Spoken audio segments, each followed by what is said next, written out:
Yo, what's up guys? Good day. Pala guys, yung ating na-order sa TikTok shop na shoe cleaner. At yan, i-unboxing natin guys kung anong laman ng ating shoe cleaner na in-order. So ayun nga, sa hindi inaasahan, di ko rin alam, ay buy one take one pala yung na-take natin sa yellow basket. Yun, kaya pala medyo may kamahalan. 200 plus ata yung pagkakabili ko dyan. Naka-sale naman daw, kaya yun, di ko rin alam na buy one take one pala siya. So ito, tara, himay-himay natin kung anong laman ng ating nabiling shoe cleaner. Para to sa ating mga sneakers na nakatambak. Para nang nun, maalagaan natin sila ng maayos at magamit natin sila ng may katagalan. Meron nga pala siyang laman na brush at saka towel.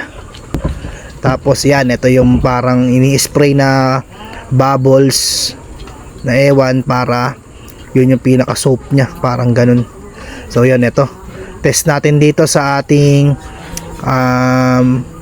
Nike shoes na bigay ni Kuya Erickson. Yan, shoutout nga pala kay Kuya Erickson.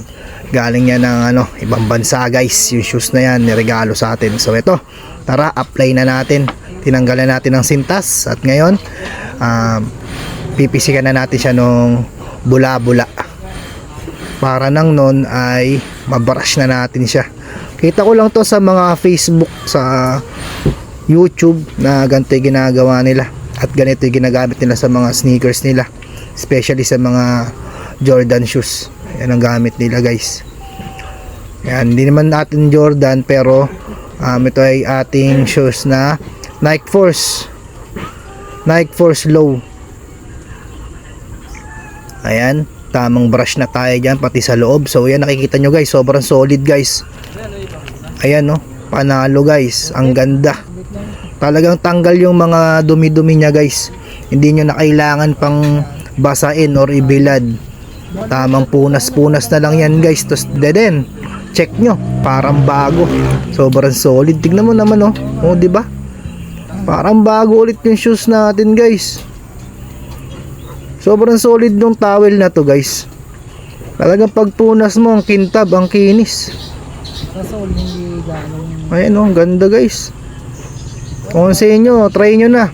Huwag na kayo matakot ma-scam. Ako kasi dati di ako bumibili kasi baka mamaya hindi legit, or baka mamaya hindi naman pala ganun ka solid yung quality nung Pero to, at medyo matagal na nga na-stock yung mga shoes natin at marumi, kailangan na natin linisan para ayan, pumogi ulit siya at maitabi natin siya ng maayos. Bumili nga rin pala tayo ng shoe rack or shoe box na acrylic para maitabi natin ng maayos yung mga shoes natin. Ayan, no, tulad ko, di naman ako maghanong naglalalabas, nag-aalis, kaya kailangan natin nun. So yan, compare natin dito sa madumi nating shoes. O ayan, ayan na yung kanyang before and after. Ganda guys, di ba? Solid guys. Kung ako sa inyo, try nyo na din to. Nabili kong shoe cleaner. Check out nyo na guys. Ayan, ayan yung quality, di ba? Sobrang solid, ang ganda, parang parang bago ulit eh. Parang bago na brand new eh, ayos. Order na kayo guys. Maraming salamat. Thank you for watching. Bye.